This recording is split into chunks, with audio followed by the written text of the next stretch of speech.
गर्मी की एक सुबह शांति देवी अपने घर के आंगन में बैठे पुराने कपड़े सी रही थीं। हवेली, जो कभी जीवन से भरी रहती थी, अब वीरान लगती है। बेटा मनोज तो सालों से शहर में ही बस चुका है और कभी कभार ही आता है।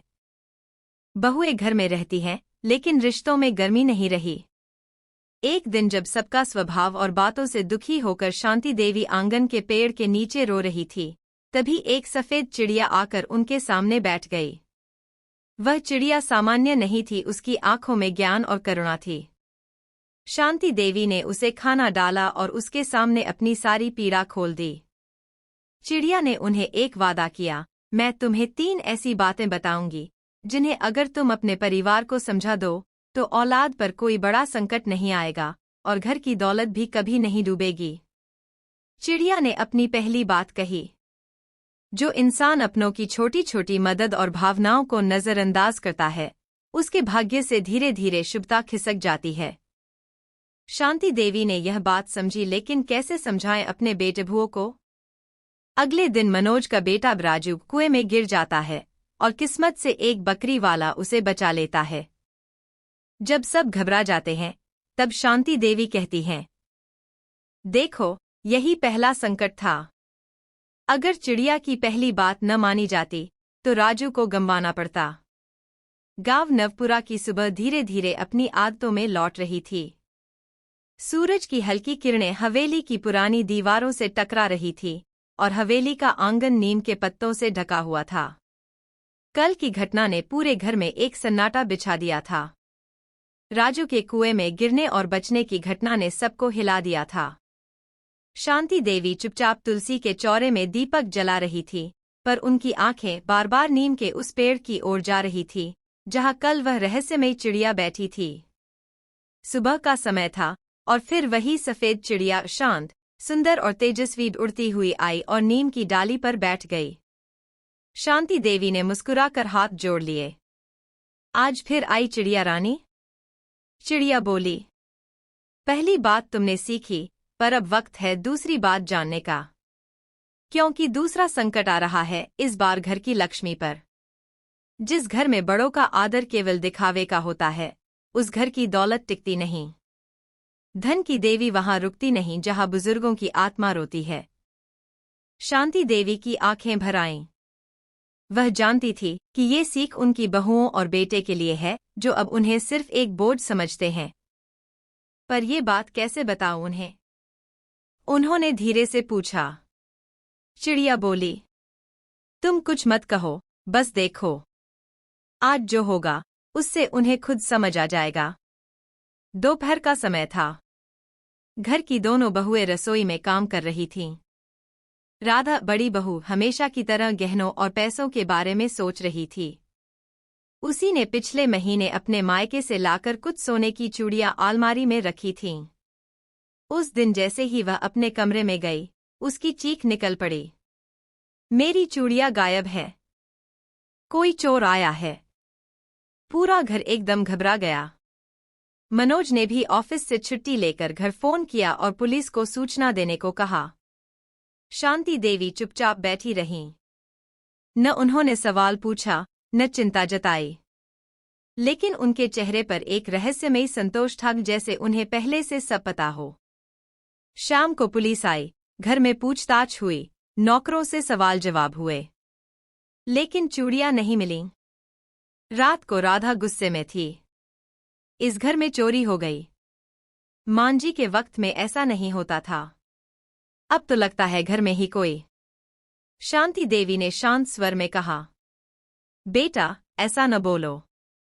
घर में कोई किसी का नहीं होता जब दिल में इज्जत खत्म हो जाए। राधा भड़क गई। तो अब आप ही समझाने आए हैं हमें? हम ही चोर हैं क्या? मनोज ने भी मां को डांट दिया। मां, आप हर बात में उपदेश मत दिया करो। गहने गए हैं, हम संभाल लेंगे। शांति देवी चुप हो गईं। लेकिन उसी वक्त राजू, जो ये सब सुन रहा था, चुपचाप दादी के पास आया और उनका हाथ पकड़कर बोला, दादी, आप मत रो। मैं समझ गया हूं चिड़िया क्या कहती है।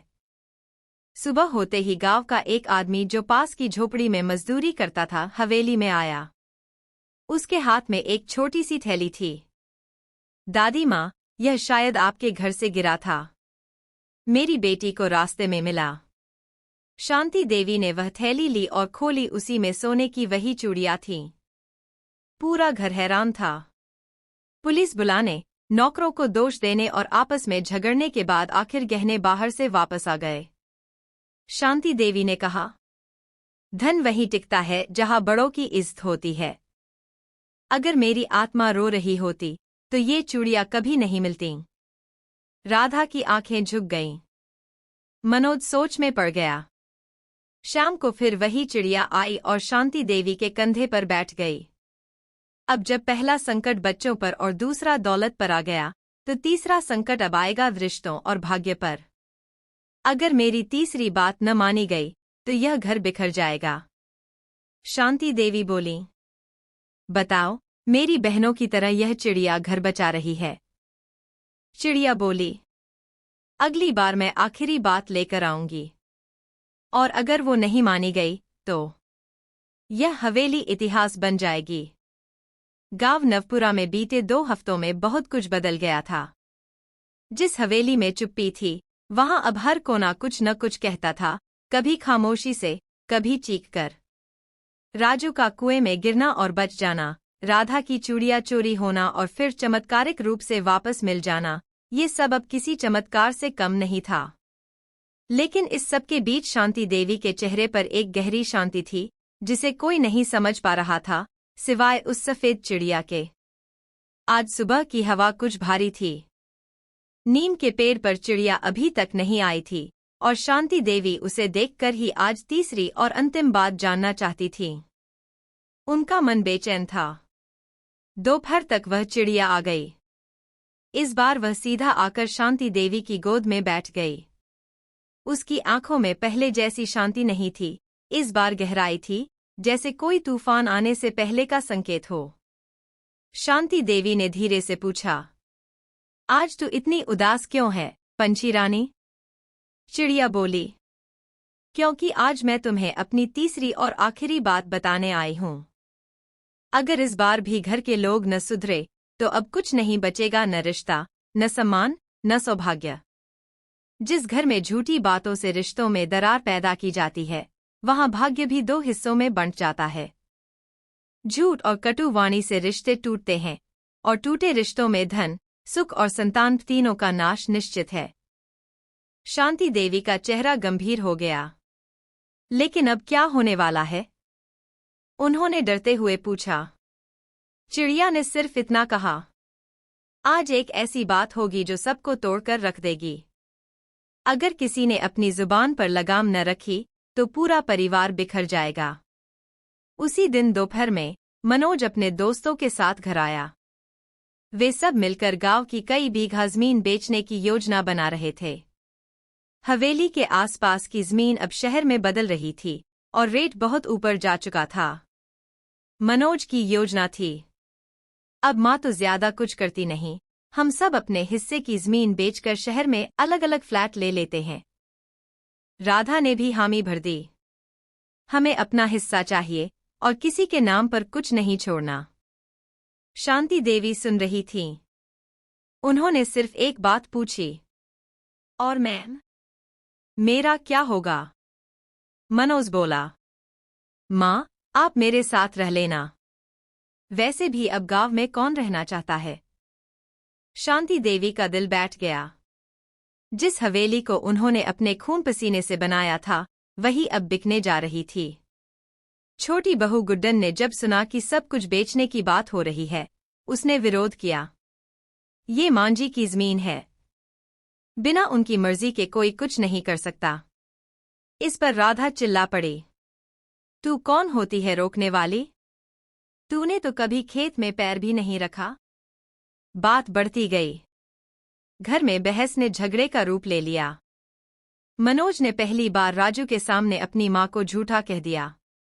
माँ हमेशा दिखावा करती हैं, असल में ये चाहती हैं कि हम सब इन्हीं के नाम पर जिएं। शांति देवी की आंखों में आंसू आ गए। राजू वहीं खड़ा सब देख रहा था उसका दिल टूटा था। दादी जिसे देवी मानते थे, उन्हें ही अब बेइज्जत किया जा रहा था। उस रात हवेली पर जैसे अंधेरा ही उतर आया। कोई किसी से बात नहीं कर रहा था। सब अपने अपने कमरों में थे। लेकिन तभी रात के तीसरे पहर हवेली के ऊपर बादल गरजे और आकाश से बिजली सी गिरी। वही चिड़िया अब जोर से चिल्लाती हुई शांति देवी के कमरे में आई। वह चीख रही थी, मैंने कहा था, अगर जुबान का जहर नहीं रोका गया तो घर बिखर जाएगा।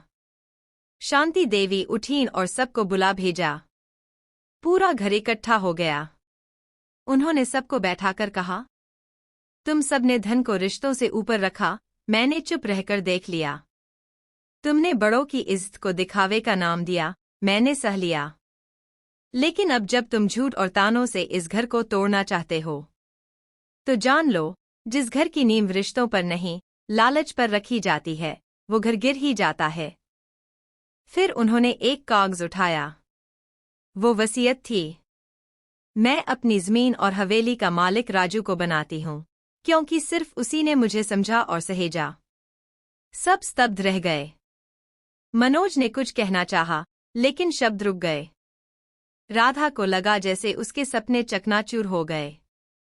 चिड़िया ने अंतिम बार उड़ान भरी और हवा में गायब हो गई। उसने जाते जाते कहा, मैंने 3 बातें बताई थीं। पहली, दूसरों की भावनाओं की कद्र करो। दूसरी, बड़ों की इज्जत करो। तीसरी, रिश्तों को झूठ से मत तोड़ो। जिसने ये 3 बातें समझ ली, उसके घर संकट नहीं आता। हवेली में अगली सुबह एक नए युग की शुरुआत जैसी थी, लेकिन यह शुरुआत खामोशी और भारीपन के साथ आई थी। रात की बातों के बाद किसी ने कुछ नहीं कहा था। राजू, जो अभी केवल 17 साल का था, अब कानूनी रूप से पूरे घर और जमीन का मालिक बन चुका था। शांति देवी अपने कमरे में तुलसी के पास बैठी थी, आंखें बंद, पर चेहरे पर कोई पछतावा नहीं था। उन्होंने जो किया, पूरी समझदारी से किया। उन्होंने परिवार को एक आखिरी मौका दिया था, पर जब आत्मसम्मान कुचलने लगे, तब मौन तोड़ना ही पड़ता है। गांव के सरपंच जी, लेखपाल और 2 पंच हवेली में पहुंचे। शांति देवी ने सबके सामने वसीयत पढ़कर सुनाई। मेरे जीवन की सारी चल अचल संपत्ति, मेरी जमीन, हवेली और धन, अब मेरे पोते राजू के नाम की जाती है। क्योंकि उसने मुझे बिना किसी स्वार्थ के सम्मान दिया, मेरी पीड़ा को समझा और मेरी रक्षा की। मेरी अंतिम इच्छा यही है कि बाकी परिवार उसका साथ दे, न कि उससे छीने। पंचों ने वसीयत को वैध माना। मनोज खामोश था। राधा का चेहरा गुस्से से तमतमा रहा था। जैसे ही पंचायत वाले चले गए, राधा फट पड़ी। अब एक बच्चा हमारा मालिक बनेगा। और तू, मनोज, चुप खड़ा है? क्या माँ ने तुझसे बदला ले लिया? मनोज, जो अब तक खुद को शांत रखने की कोशिश कर रहा था, बोल पड़ा। शायद माँ सही थीं। शायद मैंने ही उन्हें कभी समझा नहीं। पर अब जो हो गया, वो हो गया। राधा ने जवाब में ताना मारा। हाँ, अब तो तेरे बेटे को सब मिल गया, तो तुझे सब सही लग रहा है। गुड्डन बीच में आई। भाभी, अगर आप जरा सी भी सोचें, तो समझ में आए कि माँ ने वही किया जो जरूरी था। आपने ही तो कहा था, माँ अब कुछ करती नहीं। राधा उसे घूर कर चली गई। घर अब 2 हिस्सों में बंट चुका था। एक ओर था समझ, दूसरी ओर थी जलन। राजू को अब भी समझ नहीं आ रहा था कि उसके कंधों पर इतनी बड़ी जिम्मेदारी कैसे आ गई। वह दादी के पास जाकर बोला, दादी, मैं मालिक कैसे? मैं तो अभी पढ़ता भी हूँ। शांति देवी ने प्यार से उसका सिर सहलाया। बेटा, मालिक होना मतलब बस कुर्सी नहीं, सेवा और न्याय भी है। तू किसी को तकलीफ मत देना, पर किसी का अन्याय भी मत सहना। राजू ने पूछा, क्या मैं पापा को जमीन का हिस्सा दे सकता हूँ? शांति देवी मुस्कुरा दीं। दे सकता है, अगर वो रिश्ते को भी उसका हिस्सा समझें। सिर्फ जमीन का नहीं, माँ का भी हक होता है औलाद पर। अगले ही हफ्ते गांव में अचानक बारिश ने तबाही मचा दी। खेतों में तैयार खड़ी फसल डूब गई। कई किसान बर्बाद हो गए और उसी में से मनोज की खरीदी हुई 2 बीघा जमीन भी पानी में डूब गई। अब राधा का गुस्सा 7वें आसमान पर था। अब देख, माँ ने जो जमीन अपने पास रखी वो तो बच गई और हमारी बर्बाद हो गई। मनोज, जो अब तक संयमित था, बोला। अब ब्लेमिंग छोड़ो राधा, जरा सोचो। माँ की बातें आज समझ आ रही हैं। उन्होंने कभी बदला नहीं लिया, बस हमें आईना दिखाया। राधा हंसी। आईना? हंसी आ रही है। अब तू भी उन्हीं के जैसा बन गया। तीसरे पहर फिर से वही चिड़िया नीम पर बैठी। राजू उसे देखकर मुस्कराया और दादी को बुला लाया। चिड़िया बोली, मैंने 3 बातें बताईं और तुमने सुनी, पर अब समय है चौथी बात की। माफी देने वाला हमेशा बड़ा होता है और जो दिल से माफ करता है उसे फिर कोई संकट नहीं छूता। राजू ने पूछा, दादी, क्या मैं सबको माफ करूं? शांति देवी ने कहा, हाँ बेटा, लेकिन माफी तभी देनी चाहिए जब सामने वाला अपनी गलती मानने को तैयार हो, वरना माफी भी अपमान बन जाती है। शाम को राजू ने सबको बुलाया। पापा, चाची, दादी ने मुझे सब दिया, पर मैं सबको साथ लेकर चलना चाहता हूँ। अगर आप सब वादा करें कि इस घर को, इस रिश्ते को फिर से जोड़ेंगे, तो मैं सब कुछ वापस बांटने को तैयार हूँ। गुड्डन ने झुककर उसे आशीर्वाद दिया। राधा चुप रही, पर उसके चेहरे पर पहली बार ग्लानि दिखी। मनोज ने आंखें झुका ली और पहली बार राजू को गले लगाया। बेटा, तू तो मुझसे भी बड़ा निकला। अब हवेली में फिर से जीवन की रौनक दिखने लगी। शांति देवी ने मंदिर में दीप जलाया और कहा, आज मेरी आत्मा को शांति मिली है। वो 3 बातें जो चिड़िया ने दी थीं, अगर हर बेटा भू समझे तो हर घर स्वर्ग बन जाए। गांव नवपुरा की हवेली में अब पहले जैसी चुप्पी नहीं थी। शांति देवी के चेहरे पर शांति और सुकून था। राजू अब अपने कंधों पर जिम्मेदारी का बोझ संभाल रहा था और मनोज में भी बदलाव आ रहा था। पर एक व्यक्ति अब भी अंदर ही अंदर उबल रही थी, राधा।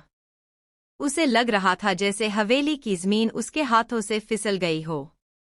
लेकिन मनोज का बदला व्यवहार, गुड्डन की शालीनता और राजू की समझदारी ने कहीं न कहीं राधा को आईना दिखा दिया था। राजू ने तय किया कि वो खेत की बची फसल को गांव की मंडी में सीधे किसानों से खरीद कर बेचने का काम करेगा, ताकि बिचौलियों से बचा जा सके। वह दादी के साथ जाकर सरपंच से मिला और योजना साझा की। सरपंच ने कहा, राजू, तेरे जैसे नौजवान अगर गांव संभालें तो हमें शहर की चकाचौंध नहीं चाहिए। राजू बोला, दादी ने मुझे यही सिखाया है कि जिस मिट्टी में पैदा हुए उसका कर्ज चुकाना जरूरी है। शाम को हवेली में पहली बार राधा ने चाय बनाई। गुड्डन को पकड़ कर दी और धीरे से बोली, मां जी को देना और कहना मैंने बिना कहे बनाया है। गुड्डन मुस्कराई। शांति देवी ने जब चाय पी तो उन्हें कुछ समझते देर न लगी। राजू बोला, दादी, बदलाव धीरे होता है, पर होता जरूर है। शांति देवी ने आकाश की ओर देखा। कहीं चिड़िया भी देख रही होगी। अगली सुबह नीम के पेड़ पर सफेद चिड़िया फिर आई, लेकिन इस बार वह पहले से कहीं ज्यादा प्रकाशमयी और शांत दिख रही थी। शांति देवी ने देखा तो आंखें भर आईं। चिड़िया बोली, मेरा कार्य पूर्ण हुआ, अब मुझे जाना होगा। लेकिन जाने से पहले मैं अंतिम संदेश छोड़ना चाहती हूँ, जो न केवल तुम्हारे लिए है, बल्कि हर घर के लिए। रिश्ते खून से नहीं, व्यवहार से बनते हैं। जहाँ प्रेम है, वहाँ देवता वास करते हैं, और जहाँ अपमान है, वहाँ लक्ष्मी भी नहीं ठहरती। 3 बातें मैंने पहले बताईं, और अब चौथी ये, अगर हर घर में इसे अपनाया जाए तो कोई औलाद बुरी नहीं, कोई सास बोझ नहीं और कोई बहू पराई नहीं होगी। चिड़िया ने शांति देवी के पैरों के पास उड़ान भरकर एक सफेद पंख गिराया। जब भी संकट आए, यह पंख तुम्हें सच्ची राह दिखाएगा। और फिर वह आकाश में उड़ गई, जैसे धार्मिक ग्रंथों की कोई देवी अपना कार्य पूरा कर विदा ले रही हो। रात को राधा पहली बार शांति देवी के पास आई।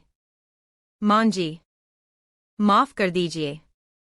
मैंने रिश्तों की कीमत तब जानी जब जमीन मेरे हाथ से गई।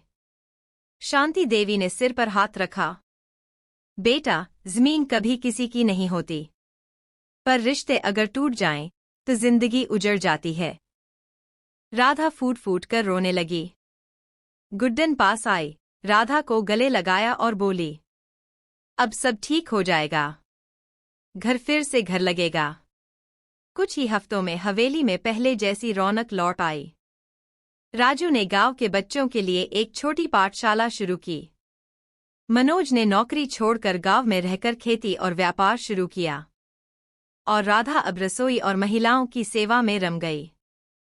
गुड्डन और राधा ने मिलकर एक सिलाई केंद्र शुरू किया, जहां गांव की महिलाएं आत्मनिर्भर बनने लगीं। एक शाम शांति देवी तुलसी के पास बैठी दीप जला रही थी। राजू पास आया और बोला, दादी, तूने जो बातें बताईं, मैं उन्हें हर किसी को सिखाऊंगा। शांति देवी ने मुस्कुराकर कहा, बेटा, चिड़िया ने बस बात बताई थी, पर तूने उन्हें समझा और निभाया। तभी आज यह घर हवेली नहीं, एक संस्कारों का मंदिर बन गया है। नीम के पेड़ की डाली पर सफेद पंख अब भी लटका था, चुपचाप लेकिन गरिमा के साथ। अब गांव नवपुरा और उसकी हवेली में सब कुछ धीरे धीरे बदल रहा था। जहां पहले हर कोने में तनाव और शिकायतें थी, वहां अब हंसी और संवाद सुनाई देता था। राजू अब न सिर्फ हवेली का उत्तराधिकारी था, बल्कि पूरे गांव के युवा नेतृत्व का केंद्र बन चुका था।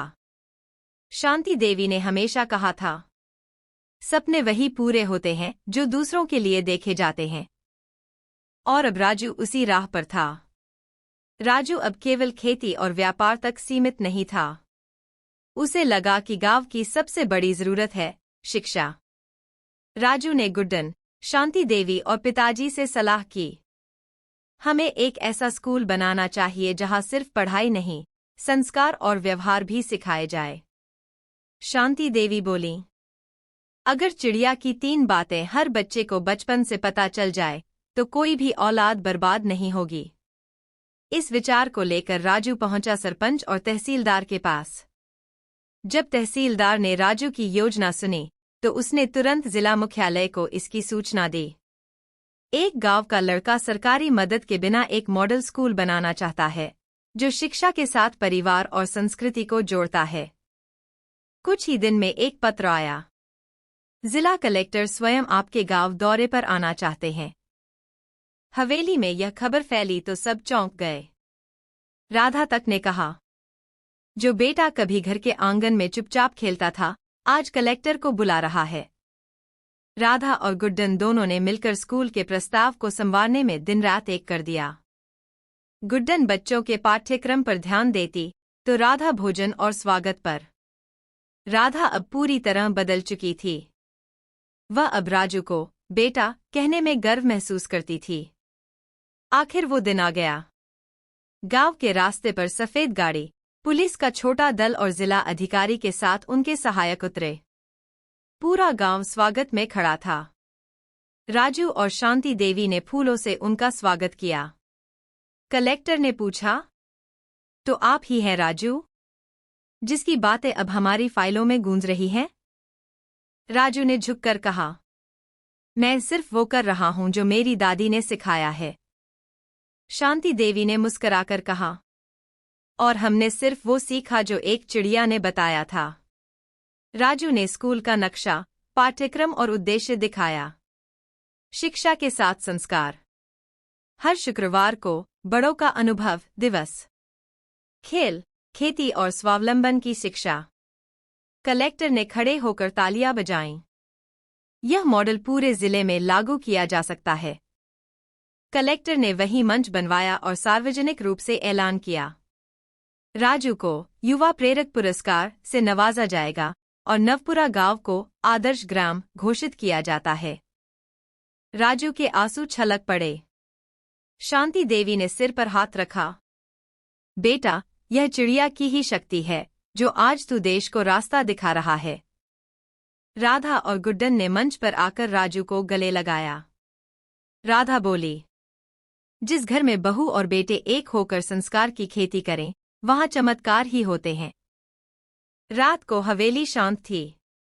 शांति देवी तुलसी के पास बैठी थीं। राजू पास आया। दादी, आज जो कुछ हुआ वो तुम्हारी वजह से है। शांति देवी बोली, नहीं बेटा, मेरी तो उम्र निकल गई। अब तू है इस हवेली की, इस गांव की और इस संस्कृति की पहचान। पर एक वादा कर, जो भी बनो, चिड़िया की वो 3 बातें मत भूलना। राजू ने सिर झुकाया। दादी, अब वो 3 बातें नहीं, मेरी जिंदगी के 3 मंत्र हैं। सम्मान, सत्य और संवेदना। सुबह जब राजू नीम के पेड़ के नीचे बैठा, तो वहां चिड़िया का वही सफेद पंख हिल रहा था। अब उसे देखे बिना भी उसकी बात समझ में आ रही थी। गांव में अब हर किसी की जुबान पर थी वो चिड़िया जो संकट के समय आई और 3 बातें कह गई। लेकिन अभी तक किसी को पूरी बात समझ नहीं आई थी। बस कुसुम, गोपाल और उनके परिवार को यह आभास हो गया था कि ये तीनों सीखें साधारण नहीं, बल्कि भविष्य को बदल देने वाली थीं। एक दिन गांव के सरपंच ने कुसुम और गोपाल को पंचायत बुलाया। कारण ये था कि कुछ लोगों ने शिकायत की थी कि वे किसी चिड़िया की बातों पर अंधविश्वास फैला रहे हैं। कुसुम चुप रही, लेकिन गोपाल ने बड़े शांति से कहा, सरपंच जी, क्या एक माँ अपने बेटे को आग से बचने की बात बताए तो वह अंधविश्वास कहलाता है? ये चिड़िया भी माँ जैसी थी, जिसने हमें बताया कि संकट आने से पहले क्या सावधानियां रखनी हैं। पंचायत में सन्नाटा छा गया। लोग एक दूसरे का चेहरा देखने लगे। अब बात गांव भर में फैल चुकी थी, शायद चिड़िया की 3 बातें सच में चमत्कारी हैं। चिड़िया की तीसरी सीख थी, जिस दिन औलाद में दूसरों के दर्द के लिए संवेदना जाग जाए, उसी दिन उसका भविष्य बदलने लगता है। यह बात गोपाल की छोटी बेटी गीता के दिल को छू गई। वो अब हर रोज गांव की वृद्ध विधवा महिलाओं को चुपचाप खाना पहुंचाने लगी थी। वह किसी से कहती नहीं थी, बस साइलेंटली सेवा करती थी। एक दिन वह रास्ते में थी, तभी एक अजनबी वृद्ध महिला को गिरते हुए देखा। गीता ने तुरंत उसे सहारा दिया और पानी पिलाया। वृद्धा ने कहा, बिटिया, आज तू नहीं होती तो मैं सड़क पर ही दम तोड़ देती। भगवान तुझे बहुत देगा। किसे पता था कि वही वृद्धा गांव के पास वाली जमीन की असली मालिक थी, जो अपना वारिस ढूंढ रही थी। कुछ ही हफ्तों में वह वृद्धा गोपाल के घर आई और पूरी जमीन गीता के नाम कर दी। गांव दंग रह गया। अब गोपाल के पास न सिर्फ अपना खेत था, बल्कि पास की 2 बीघा अतिरिक्त जमीन भी मिल चुकी थी। कुसुम ने अपनी बूढ़ी आंखें उठाकर आकाश की ओर देखा और कहा, हे चिड़िया माता, तूने जो कहा वो सत्य साबित हुआ। जिस औलाद में दया जाग जाए, वो दुनिया की सबसे बड़ी दौलत पा जाता है। अब गांव के कई लोग अपने बच्चों को चिड़िया की 3 बातों की कहानी सुनाने लगे। स्कूल में यह कहानी बच्चों को सिखाई जाने लगी। किसी से क्रोध में अपशब्द न बोलो। अपने माता पिता की बातों को समझकर सुनो और दूसरों के दर्द में भागीदार बनो। धीरे धीरे गांव में लड़ाई झगड़े कम होने लगे और लोगों के बीच अपनापन बढ़ने लगा। एक दिन जब गोपाल अपने खेत में हल चला रहा था, तो दूर आकाश में वही चिड़िया फिर से दिखाई दी। उसने आकाश में 3 चक्कर लगाए और एक पेड़ पर बैठकर मधुर गीत गाया। जिस घर में ये 3 बातें उतर जाएं, वहां कभी संकट का साया न आए। गोपाल और कुसुम की आंखें भर आईं। उनकी औलाद अब पहले जैसी नहीं रही थी। अब वे जिम्मेदार थे, समझदार थे और सबसे बड़ी बात, संवेदनशील थे। क्या आप भी अपनी औलाद को संकट से बचाना चाहते हैं? तो चिड़िया की 3 बातें उन्हें जरूर बताइए। वाणी पर संयम, माता पिता की आज्ञा, दूसरों के दुख में साथ। गांव के उस छोर पर, जहां कभी निर्मला की सूनी आंखें आसमान को ताकती थीं, आज वही निर्मला आत्मविश्वास और अनुभव की मिसाल बन चुकी थी। एक माँ, जिसने अपनी औलाद को संकट से बचाने के लिए न केवल संघर्ष किया, बल्कि एक छोटी सी चिड़िया से मिली 3 अनमोल बातों को अपनाकर पूरे परिवार का जीवन बदल दिया। आज उसके बेटे रवि की नौकरी लग चुकी थी। बेटी आरती का विवाह एक अच्छे परिवार में हो चुका था।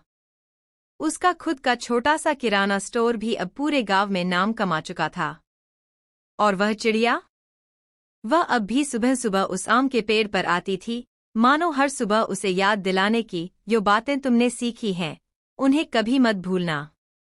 एक दिन निर्मला ने अपने बच्चों को पास बिठाया और कहा, बच्चों, उस चिड़िया की 3 बातें जो मैंने सीखी थी वही आज तुम्हें भी बताना चाहती हूँ, ताकि तुम कभी संकट में न फंसो। कभी लालच में आकर सच्चाई से मुंह मत मोड़ना, क्योंकि जो चमकता है वो हमेशा सोना नहीं होता।